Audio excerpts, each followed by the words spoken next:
once back at home on scrap canvas. Started work with the ship. Fairly soon, the nice day on which I had done my sketch gave way to a darker, sort of stormy sky.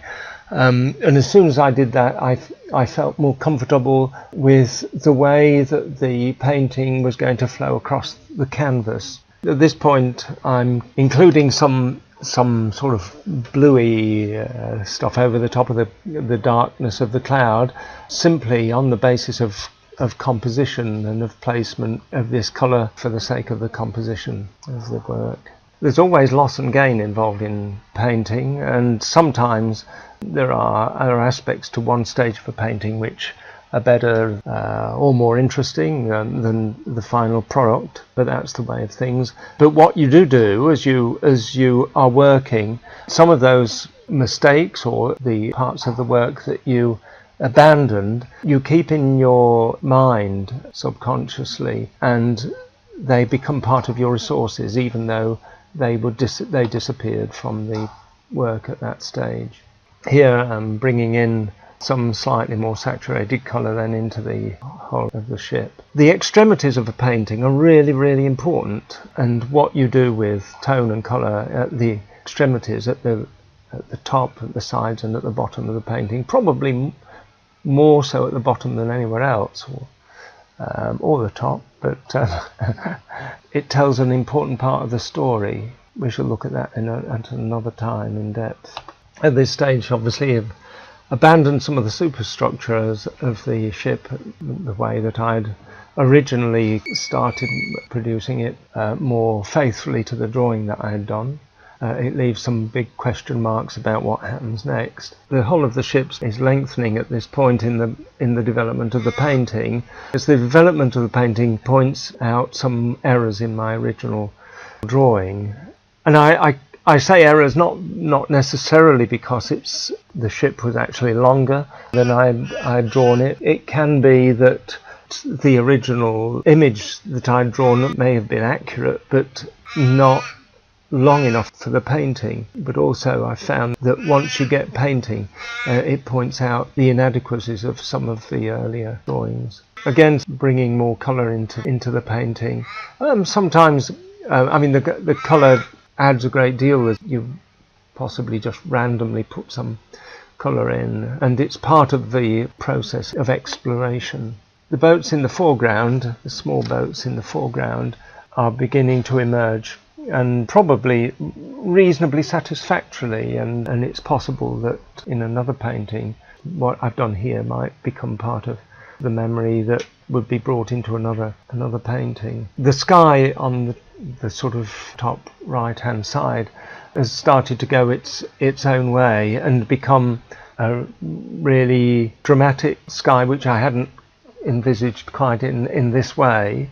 But once I spotted, it was actually partly because the blue that I'd put on originally and was a fairly weak pigment. It was a fairly sort of faded blue, then had the result of almost like looking through heavy rain, a blue sky, and I realised that it got a lot of potential for atmosphere as a result of that particular accident.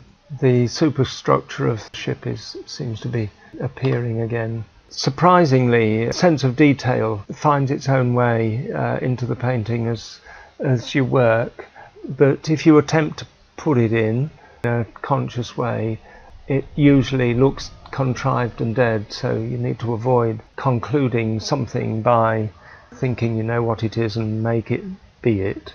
Because something feels significantly wrong doesn't mean that the best remedy for that is to put heavy colour or line to correct it. If there's something wrong with the painting, it's always worthwhile being tentative and exploratory in the way you handle that, and that can sometimes mean some fairly minor changes, but providing you can follow the painting and respond to what it seems to be asking you, in the end the difference can be dramatic.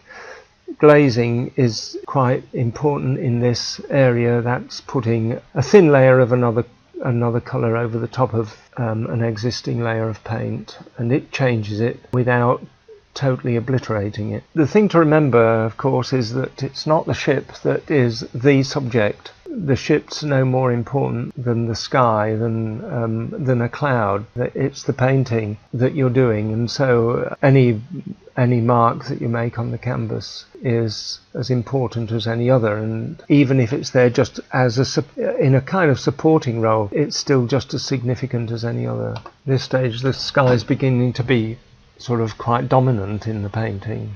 There isn't any reason at all why a painting shouldn't end up being a painting of a sky with a ship. It's always important to continue as you begin, and making marks boldly is very important, and responding to your sense of composition rather than of subject. And so some sort of darker lines have gone in there, which may, even though they may be right, may also be modified as time goes on.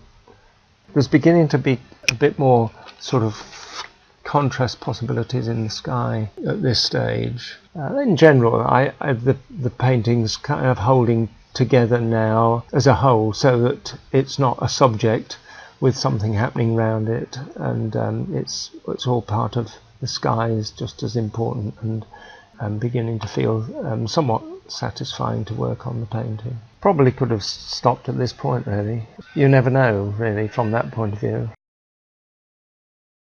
As this is going along at this stage, the brush marks on the canvas are not being sort of blended so that you can't tell it's a brush mark, and you can almost sort of feel the way the brush has moved over the canvas to make the mark, which there is something fulfilling about looking at work that's clearly paint, and it's not a job of trying to conceal the fact that it's paint and make it look real, so to speak, because it's a real painting.